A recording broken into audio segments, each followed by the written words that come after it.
Today, we're digging into a really fascinating question. What happens when a church's official rule says no to same-sex marriage, but the pastor at the pulpit might personally want to say yes? We're going to get straight into the data on this.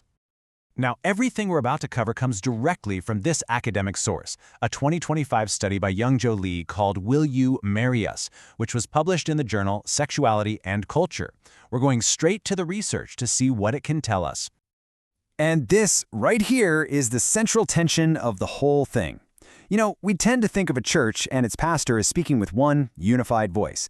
But this study really dives into that gap between an institution's official policy and the personal convictions of its leader. To really get why this question is so important, we've got to zoom out a little bit first. We need to look at the bigger picture within American Protestantism, where this topic has been a major point of debate for years now. So this timeline gives us a quick feel for how we got here. Way back in 2005, you have the United Church of Christ making a pioneering move. Then, a decade later, the Supreme Court legalizes same-sex marriage across the country. But, and this is key, that legal decision did not end the theological debate. For a lot of denominations, the disagreements are still very, very real. And this slide really lays out that core conflict perfectly. On one side, you've got the official doctrine, the formal rules of the organization. But on the other side, you have the individual pastor's personal beliefs. The whole point of this study is to explore how these two things can coexist, even when they seem to be in total opposition. All right, so let's get into the nitty-gritty of the study itself. Let's see how the researcher actually tried to get past those official church policies to understand what these religious leaders were personally thinking. So, who did they actually talk to? This is so important. They didn't just survey any pastor. No, they specifically focused on 632 pastors from churches that do not currently allow same-sex weddings. This is smart because it lets the study look for different opinions from inside these more traditional institutions. And here it is, the million-dollar question they were trying to answer. It's a hypothetical, sure, but it's a really revealing one. They're basically asking, okay, if we took the official church rules off the table for a second, what makes you, as an individual, more or less willing to officiate this kind of ceremony?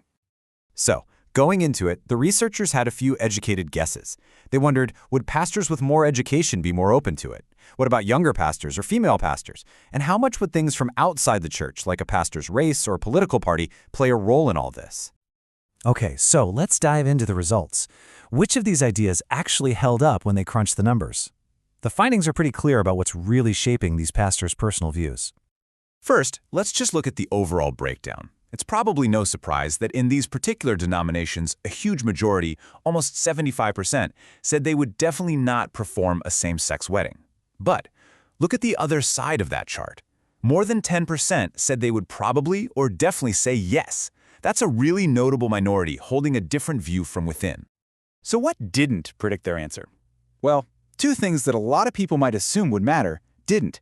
The ideas that younger pastors or female pastors would be more willing, the data just didn't support it. For this group, age and gender were not statistically significant factors. So if it wasn't age or gender, what was it? Well, the analysis found three things that were really strong predictors of a pastor's personal stance: their level of education, their race, and their political party. Let's start with education. Pastors who had a graduate degree were 8.3% less likely to give that hard, definitely not answer. The study suggests this might have something to do with the kind of exposure to different ideas and perspectives that comes with higher education. Next up, race. And this is a really significant finding. According to the data, white pastors in this group were almost 28% less likely to say definitely not when compared to pastors of color. The study is careful to note this is complex and might be tied to different theological traditions or social contexts in different communities. And finally, politics. This was a huge predictor. Compared to political independents, pastors who identified as Democrats were nearly 20% less likely to give a definitely not answer. On the flip side, Republicans were more likely to. The link between political identity and their personal stance on this was crystal clear. Okay, so we've got all these statistics, but what does it all mean in the real world? Why should we care about any of this? You know, this quote from the study's author just sums it up perfectly. It shows that a pastor's viewpoint isn't just formed by theology alone. It's this complex mix of their faith, Yeah, but also their life experiences and their social identities, things that are shaped well beyond the walls of the church. So what are the big takeaways? Well, for one, it shows that a denomination's official rules don't always tell the whole story. It also hints that things like education and political views can actually push for change from inside these institutions.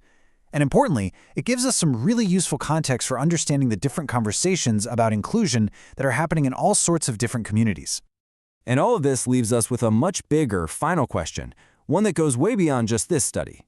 In any large organization, whether it's a company, a government, or a church, how do the quiet, personal beliefs of individuals slowly work to challenge and maybe, eventually, reshape the entire institution from the inside out?